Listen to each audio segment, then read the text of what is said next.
Et si ce mal de dos chronique, vous savez, ce truc qui vous paralyse tous les hivers, ou cette insomnie tenace qui ne passe toujours pas, n'était pas juste une simple panne mécanique? Ah bah c'est clair que ça change tout, le voir comme ça. Ouais. Et si c'était en réalité une rébellion biologique pure et simple contre un mode de vie qui a complètement perdu le contact avec ses propres rythmes? C'est une perspective qui est profondément troublante en fait. On a tellement pris l'habitude de traiter le corps humain comme une machine. Un assemblage de pièces détachées, quoi. Voilà, exactement. On l'amène chez le mécanicien quand ça casse. Et on attend toujours que le moteur explose ou qu'un voyant en rouge clignote en urgence pour enfin s'y intéresser.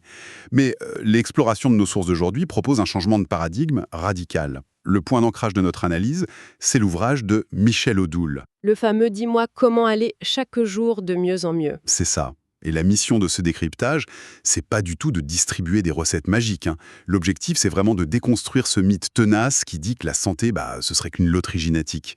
Ou juste l'absence de maladie, ce qui est très réducteur. Complètement. Donc en croisant le bon sens physiologique et la médecine traditionnelle chinoise, le but c'est de comprendre comment, concrètement, on peut reprendre les rênes de sa vitalité. Et je suis ravie d'en parler parce que le postulat de départ de l'auteur est sans appel. La santé n'est pas un dû. Ce n'est pas un état permanent garanti par défaut. C'est un équilibre, c'est ça. Oui, un équilibre extrêmement dynamique qui s'entretient vraiment à chaque instant. Selon lui, la maladie s'installe littéralement lorsque l'esprit quitte le corps. L'esprit qui quitte le corps, c'est fort comme image. Ah, c'est puissant. Il dénonce avec force ce qu'il appelle le morcellement de l'être. Le morcellement de l'être. L'expression est super belle, mais concrètement, on parle de cette habitude très moderne qui consiste, par exemple, à avaler son repas en scrollant frénétiquement sur un smartphone. Oui, tout en écoutant un message vocal en même temps. Exactement. C'est l'exemple parfait. Et la physiologie derrière ce phénomène, elle est d'une logique implacable. C'est-à-dire?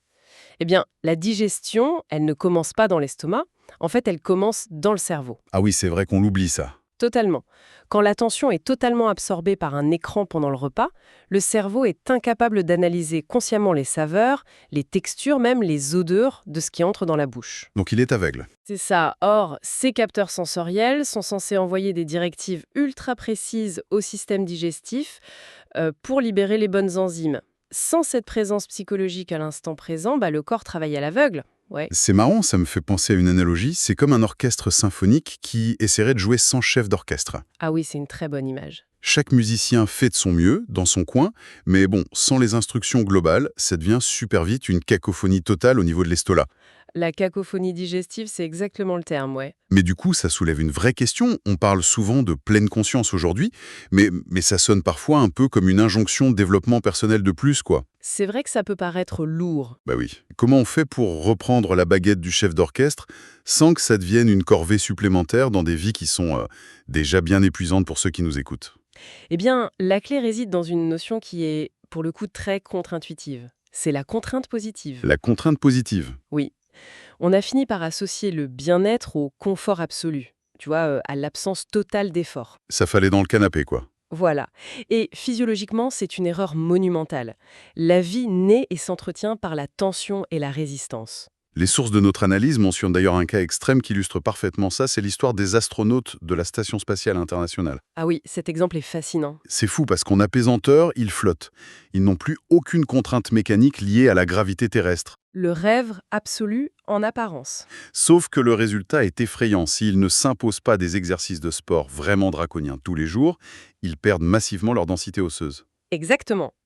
Cela prouve que notre squelette et nos muscles ont un besoin impératif de microchocs, en fait. De friction. Oui, de friction, simplement pour ne pas se dissoudre, littéralement.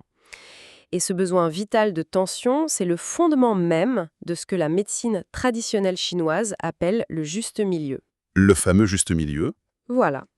L'être humain y est perçu comme une sorte d'antenne vivante, coincée entre le ciel, qui symbolise l'esprit, et la terre, qui symbolise le corps. D'accord.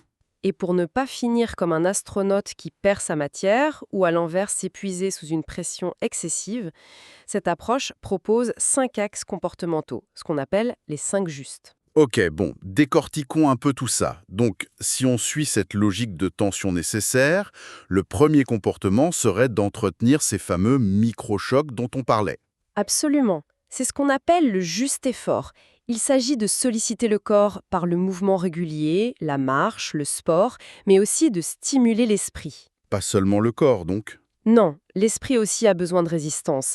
Ça passe par des apprentissages, des mots croisés, de la lecture. L'objectif, c'est d'utiliser la machine humaine pour qu'elle ne s'atrophie pas. Tout en évitant la surchauffe, j'imagine. Exactement. Il faut garder une vigilance stricte pour ne jamais basculer du côté de l'épuisement ou du burn-out. Et justement, tout effort exige une récupération. J'imagine que le pendant naturel de cette tension, c'est le deuxième pilier, le juste repos. Tout un fait. Sauf que dans cette analyse, le repos, ça ne se limite pas du tout à dormir 8 heures par nuit. Il y a une insistance énorme sur un besoin vital de silence.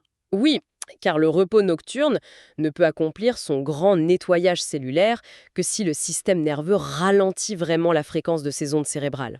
Ce qui n'arrive pas si la télé est allumée. Impossible. Si l'environnement est saturé de pollution sonore ou lumineuse, le cerveau reste en état d'alerte reptilienne, il guette le danger. Ah ouais, donc il bosse encore. Voilà. Le silence profond, ce n'est pas un luxe, hein, c'est un besoin physiologique pur et dur pour que le corps se répare. Alors, sur le papier, c'est magnifique. Mais bon, dans la réalité, le silence absolu, ça peut être terrifiant pour pas mal de gens. Ah mais totalement. Il y a d'ailleurs cette anecdote incroyable dans les sources. Ça concerne des stages de shiatsu qui étaient organisés en plein désert de Mauritanie. Ah oui, je me souviens de ce passage. Des citadins hyper habitués au brouhaha permanent de la ville s'y rendaient pour se ressourcer. Et la nuit, confrontés au silence abyssal du désert, mais vraiment aucun bruit, certains faisaient de véritables crises d'angoisse. Jusqu'à abandonner le stage, oui. Ils devaient partir, ouais. On a tellement pris l'habitude de combler le vide avec du bruit de fond, la radio, des podcasts, que son absence nous panique littéralement. C'est normal parce que le vide fait peur. Il agit comme un miroir de notre intériorité. Et quand on fuit ce vide, on a très souvent tendance à le compenser par le plein. Et ça nous amène directement au frigo, ça. Voilà, ça nous amène à la manière dont nous nous nourrissons.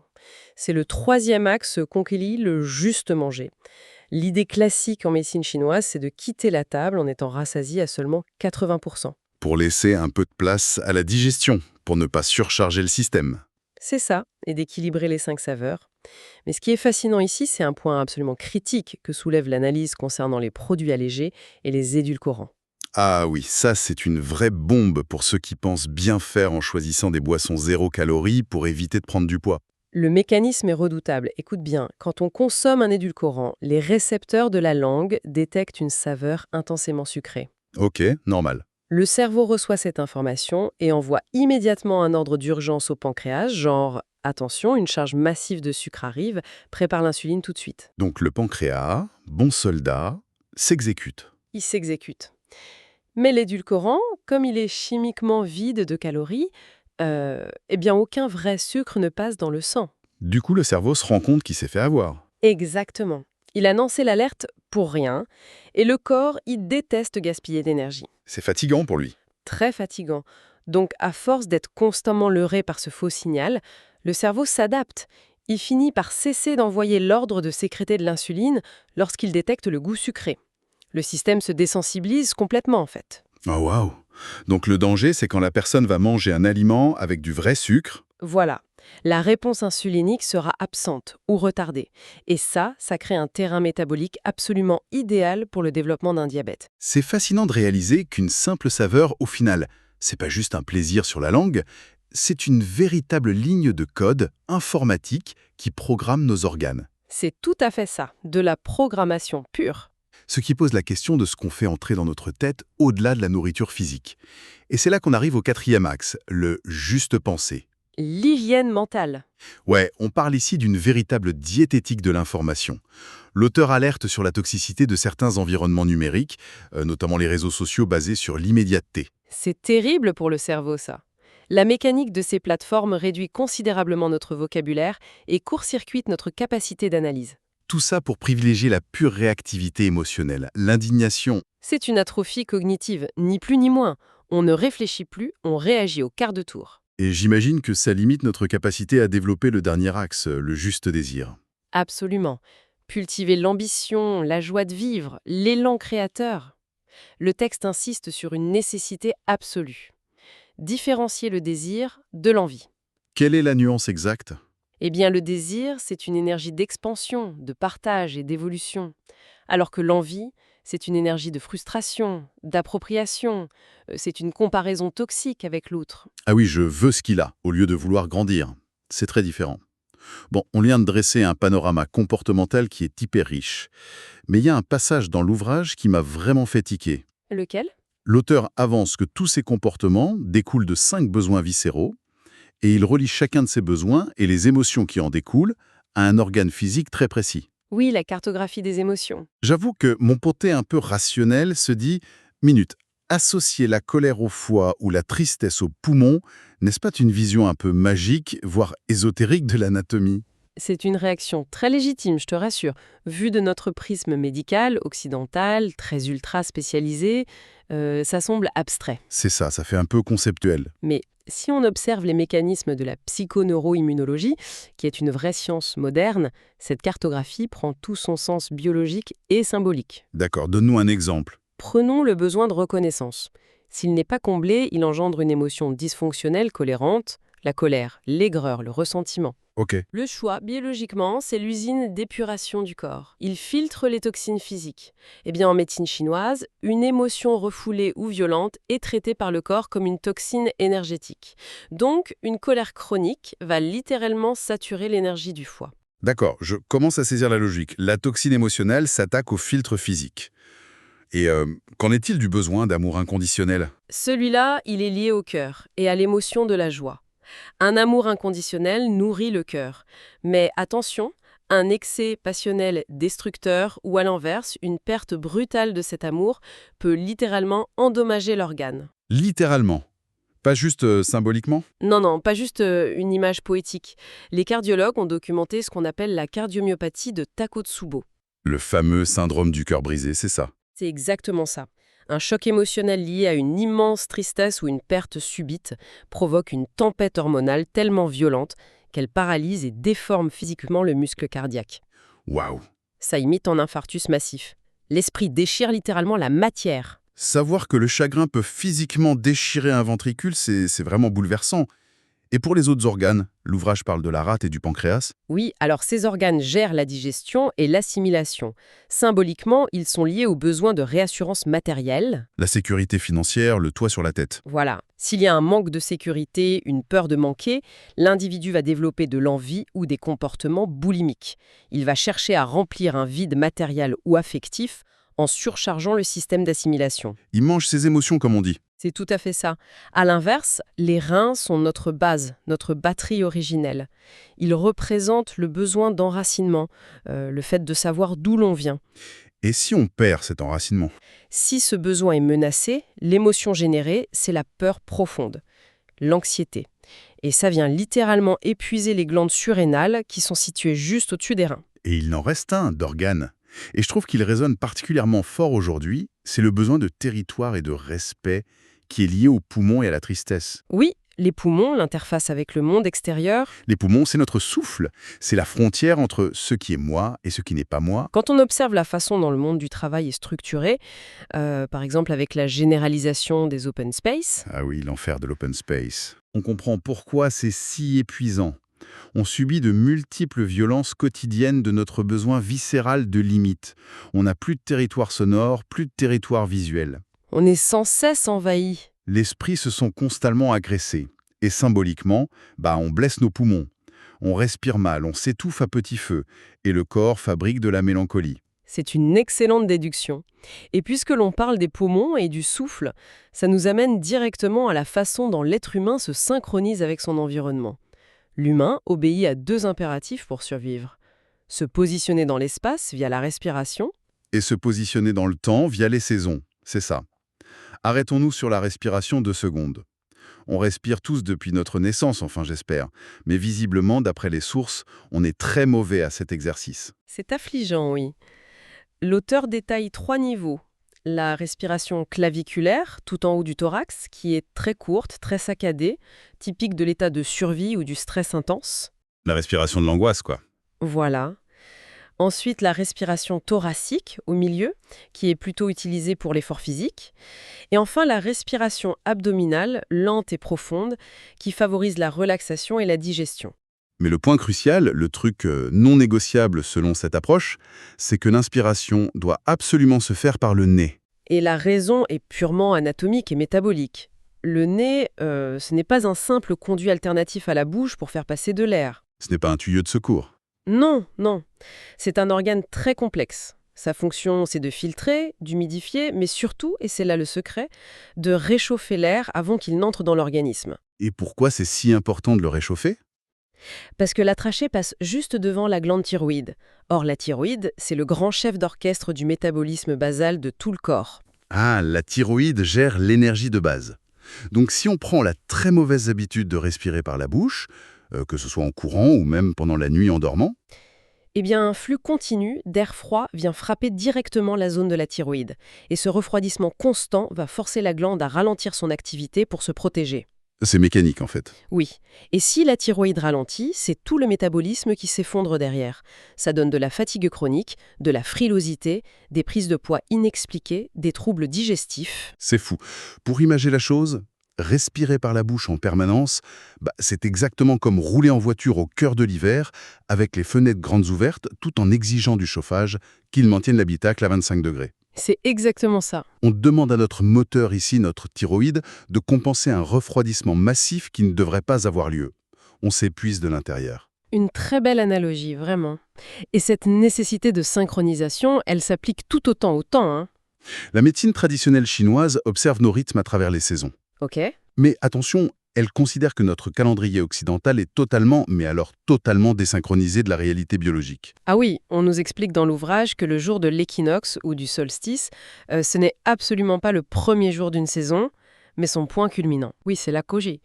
Quand on s'émerveille devant les premiers bourgeons du printemps occidental, en mars, l'énergie de jaillissement, elle a en fait commencé à travailler sous terre des semaines plus tôt. Donc on a toujours un train de retard. C'est l'un des grands décalages de notre culture. Et c'est sans oublier l'existence d'une 5e saison que nous ignorons complètement, l'intersaison. L'intersaison, ça dure combien de temps ça? Il s'agit d'une période d'environ 18 jours qui s'intercale entre chaque saison classique. Ce n'est ni l'hiver ni le printemps. C'est un sas de décompression. Une zone neutre. Voilà. Une période qui est dédiée au centrage, à la transformation de l'énergie pour se préparer à la phase suivante. C'est fou que notre calendrier ait complètement gommé ces périodes de transition qui sont pourtant essentielles. Et d'ailleurs, ce concept de sas, il est aussi décliné à l'échelle de notre propre journée de 24 heures. Oui, les portes du temps. C'est ça. L'auteur parle de l'aube et du crépuscule. Le jour, c'est une phase yang, dédiée à l'action, à la dépense d'énergie vers l'extérieur. Et la nuit, c'est une phase yin, intériorisée, vitale pour la réparation cellulaire. Sauf que les moments critiques, ceux qui décident vraiment de la qualité de ces phases, ce sont les transitions.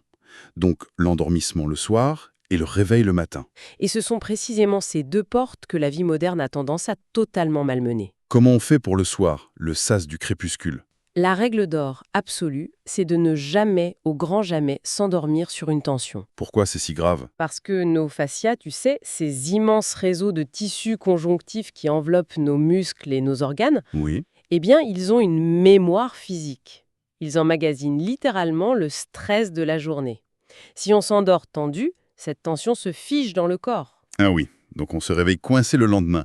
Pour éviter ça, l'auteur propose de véritables rituels de nettoyage, par exemple la douche thermo-énergétique. Oui, très efficace. Prendre une douche chaude le soir, ce n'est pas qu'une question d'hygiène de la peau en fait, c'est une mise à la masse électrique pour décharger le système nerveux de l'électricité statique. On peut même y associer une intention mentale, en visualisant l'eau qui emporte le brouillard de la journée, les tracas. Et pour relâcher les tensions physiques profondes, il y a aussi les mouvements du singe. Ah oui, cette petite posture fétale maintenue quelques minutes dans le lit. C'est ça, on s'étire doucement les lombaires avant de sombrer.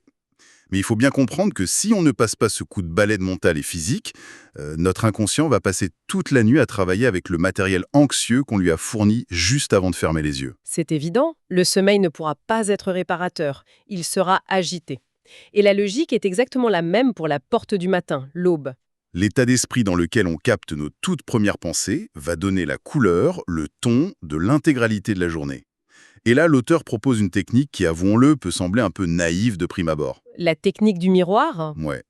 Se planter devant le miroir de la salle de bain, au réveil, et s'adresser à soi-même, un sourire franc et sincère. Je sais que ça paraît très candide comme ça, mais les neurosciences valident totalement ce rituel. Ah oui, ouais. Notre cerveau possède ce qu'on appelle des neurones miroirs. Et ce qui est extraordinaire, c'est que ces neurones s'activent exactement de la même manière que l'on sourit à un être cher ou que l'on perçoive notre propre visage en train de sourire dans le reflet d'une vitre ou d'un miroir. Donc le cerveau ne fait pas la différence entre un sourire reçu de l'extérieur et le sien. Le cerveau reptilien ne fait pas la distinction. L'action mécanique des muscles du visage, le simple fait de sourire, va instantanément ordonner la sécrétion d'hormones d'apaisement, comme les endorphines ou l'ocytocine. On hack littéralement son propre système nerveux pour le programmer positivement. La puissance de ces mécanismes est bluffante quand on y pense. En fin de compte, ce que je mets dans ma tête au moment de m'endormir, ou l'expression que j'affiche au réveil, c'est exactement comme un sachet de thé qu'on plonge dans de l'eau violente. Belle métaphore. Si j'y mets de la rancœur, des ruminations, des informations hyper anxiogènes, mon inconscient va infuser de l'amertume pendant des heures. Et ça résonne terriblement avec notre époque. On est constamment bombardé par une actualité lourde, des conflits politiques incessants. Oh oui. Et d'ailleurs, qu'on soit d'un côté ou de l'autre de l'échiquier politique, peu importe nos convictions, le simple fait d'absorber ce flux continu d'affrontements juste avant de fermer les yeux maintient notre cerveau en état d'alerte maximale. Le but, ce n'est pas de juger ces infos, c'est juste de s'en protéger avant le sommeil. Créer une barrière sanitaire autour de notre sommeil, ce n'est pas se couper du monde ou être ignorant, c'est empêcher l'angoisse d'infuser au plus profond de nos cellules. C'est une mesure de survie émotionnelle. Totalement. Bon, si nous rassemblons toutes les pièges du puzzle explorés aujourd'hui, le message central de ce livre, c'est vraiment un appel à la responsabilité lumineuse. Appliquer les 5 justes, comprendre l'impact foudroyant de nos émotions sur nos organes, Réapprendre à respirer par le nez pour protéger notre métabolisme aussi. bien sûr, et respecter ces fameuses portes du temps. Tout cela, ça dessine un vrai changement de statut. On passe du statut de victime passive, qui subit la dégénérescence et la maladie comme une espèce de fatalité, À un statut d'acteur préventif de son propre bien-être. On remet véritablement le chef d'orchestre au centre de la symphonie corporelle. c'est exactement cela. Et ce pouvoir d'action, il est à la portée de tous, sans matériel coûteux, simplement par l'observation et la modification de petites habitudes quotidiennes. C'est à la fois simple et incroyablement puissant. Et pour clore cette analyse, on va vous laisser avec une réflexion assez provocatrice tirée de l'ouvrage. Ça concerne la société dans laquelle nous évoluons tous. Je vois de quoi tu parles. Dans le grand cycle de la nature, le printemps, c'est par essence l'énergie du jaillissement, du démarrage fougueux. L'automne, en revanche, c'est le temps de la récolte, du bilan, du retour progressif vers l'intériorité et le calme, avant la rudesse de l'hiver. C'est le cycle biologique normal. Or, il suffit d'observer comment la structure de notre société moderne s'est organisée pour réaliser l'absurdité de notre situation. C'est clair. On impose les grands bilans, la fin de l'année scolaire, les examens les plus cruciaux, en plein printemps, au moment précis où l'énergie devrait être à la création et à l'explosion vers l'extérieur. C'est le monde à l'envers. Et inversement, on déclenche le pic de stress le plus intense de l'année sociale avec la frénésie de la fameuse rentrée en septembre, au début de l'automne, pile au moment où notre horloge biologique interne nous commande au contraire de ralentir la cadence. C'est un contresens biologique total. En écoutant ça, il y a une question vraiment vertigineuse qui s'impose.